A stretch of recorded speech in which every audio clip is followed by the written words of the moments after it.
Hello friend, I am Dhirendra Kumar, head department of biotechnology, R institute of modern technology, Lucknow. आज हम लोग बात करें, बहुत इंपॉर्टेंट टॉपिक है, बेसिक होता है माइक्रोबायोलॉजी का, हिस्ट्री ऑफ माइक्रोबायोलॉजी। पहले हम लोग डिस्कस करते हैं कि रियल में माइक्रोबायोलॉजी है क्या।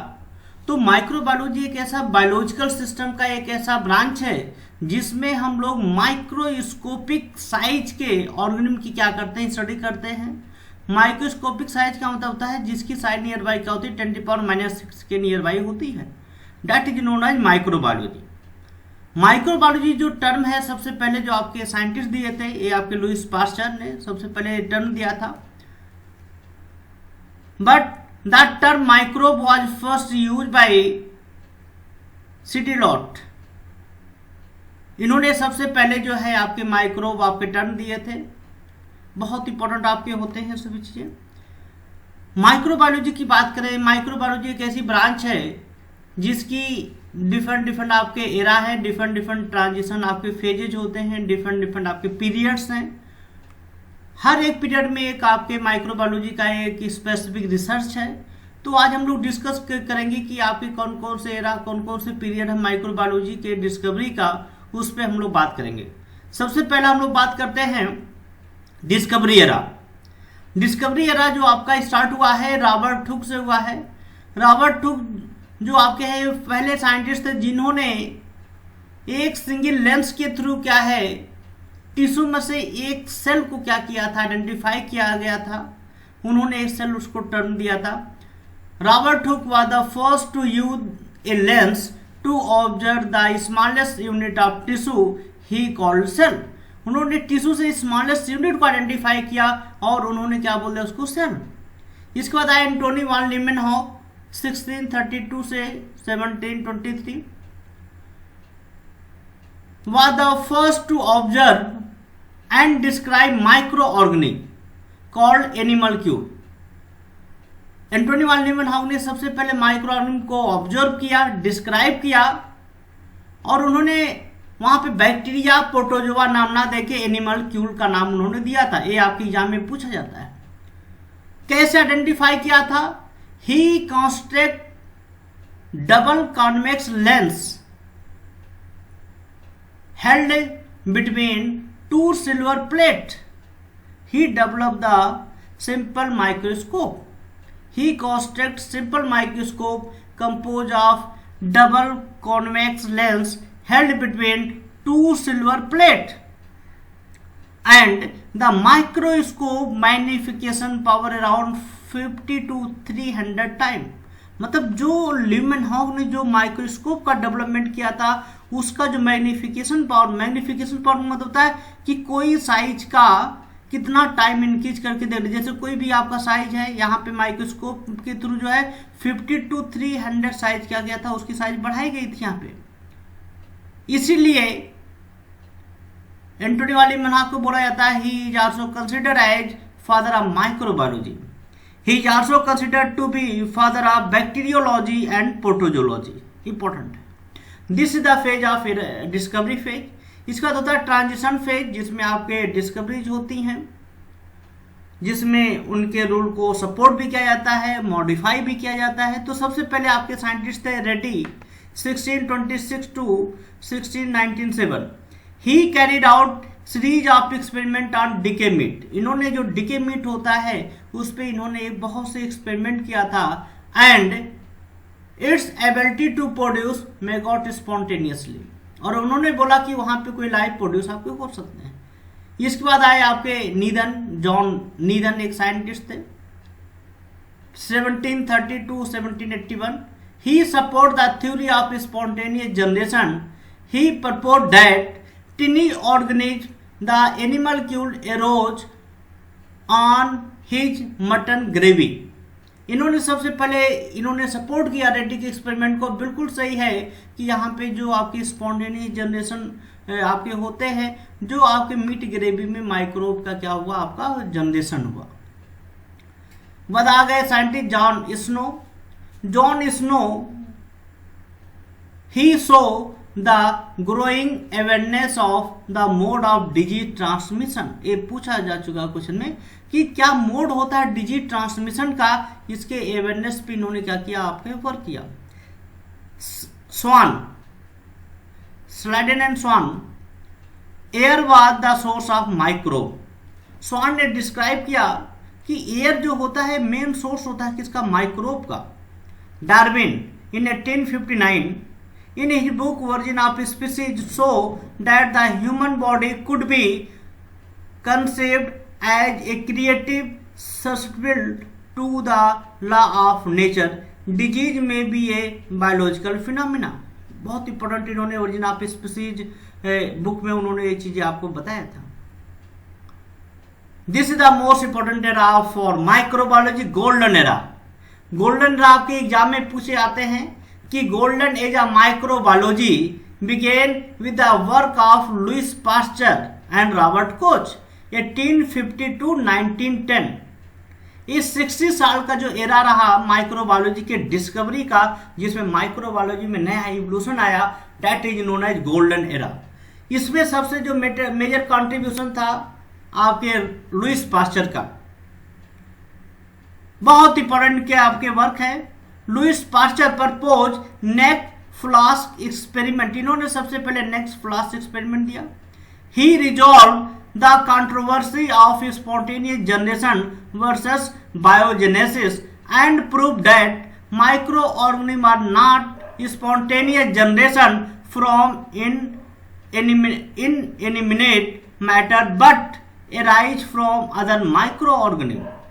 He also proposed fermentation of a fruit and grain resulting in formation of alcohol was brought by microbes. He suggested that mild heating at 62.8 degrees centigrade, that is 145 degree Fahrenheit for 30 minutes to destroy the undesirable organism without rising the taste of product. This process known as pasteurization. Pasteurization term आपके Louis Pasteur ने आपके दिया था, बहुत important आपका होता है। He proposed the germ theory of disease. Louis Pasteur is also known as father of modern microbiology and father of also bacteriology. John Tilden, he discovered highly resistant bacteria structure known as endospore. Endospore के बारे में सबसे पहले जो बताए थे John Tilden. Robert Koch is the most powerful scientist. Robert Koch he gave the first demonstration of the role of bacteria in causing disease, that is Bacillus anthracis, Mycobacterium tuberculosis. He perfect the technique of isolating bacteria in pure culture. ये बहुत important आपके होते हैं। He introduced the use of solid culture media in 1881 by using gelatin as a solidifying agent. Coach के 4 major postulate थे, इन्होंने जो आपके वर्क किया था। पहला पास्टुलेट था the organism causing the disease can be found in sick individual. इन्होंने सबसे पहले जो सिक इंडिविजुअल है उससे ऑर्गेनिज्म क्या किया, आइसोलेट किया। The organism can isolate and grow in pure culture. Isolate करने बाद उसको प्योर कल्चर में ग्रो किया। The organism must cause the disease when it is introduce in A heating animal, healthy animal. तो इन्होंने जो ऑर्गेनिज्म आइसोलेट किया था उसको हेल्दी एनिमल में क्या किया गया था, इंट्रोड्यूस किया गया था। Then he got the organism must be recover from the infected animal and so to be the same as the organism that was introduced. ये बहुत इंपॉर्टेंट का कंट्रीब्यूशन था। यदि किसी ऑर्गेनिज्म से हमने कोई भी बैक्टीरिया आइसोलेट किया, उसको प्योर किया, कल्चर किया, उसको जब होस्ट में हमने आइडेंटिफाई उसमें इंसर्ट किया तो ये पाया गया कि जो जिस होस्ट से बैक्टीरिया आइसोलेट किया गया था वो दूसरे होस्ट में डाला गया तो सेम सिम्टम वहां पे डेवलप हुआ। This is known as Koch postulate. बहुत इंपॉर्टेंट पास्टुलेट थे आपके। Hesse, one of the coach assistant, first proposed the use of agar in culture media. ये आपके हेसी एक साइंटिस्ट थे, इन्होंने एक असिस्टेंट थे आपके रॉबर्ट कोच के। इन्होंने सबसे पहले कल्चर मीडिया में एगार के यूज को उन्होंने बताया। Agar was superior to gelatin because its high melting 96 degree centigrade and solidify 40 to 45 degree centigrade point then gelatin. तो जिलेटिन से बेटर आपको क्या होता है, आपका एगार होता है। क्यों? क्योंकि उसकी मेल्टिंग पॉइंट भी ज्यादा है और सॉलिडिफाइंग भी होता है, 40 to 45 डिग्री सेंटीग्रेड सॉलिडिफाई हो जाता है एगार। अब आपके आते हैं development in medicine, vaccine and surgery. Lord Joseph Lister 1827 to 1912, antiseptic treatment for the preservation and cure of wound infection. He developed a system of antiseptic surgery, so he is known as father of antiseptic surgery. Edward Jenner का बहुत important contribution है। He developed vaccine against milder disease that is cowpox. इन्होंने सबसे पहला जो है vaccine develop किया था cowpox against the cowpox virus to protect smallpox disease in human and develop vaccine against smallpox. इन्होंने सबसे पहले जो है स्मॉल पॉक्स वैक्सीन का क्या किया गया था, आपको इन्होंने डेवलप किया था। बहुत इंपॉर्टेंट इनका कंट्रीब्यूशन आपके हैं। Metchnikoff he propose the phagocytic theory of immunity. He discovered that blood leukocyte WBC protect against disease of engulfing disease causing bacteria. These cells were called phagocyte and the process known as phagocytosis.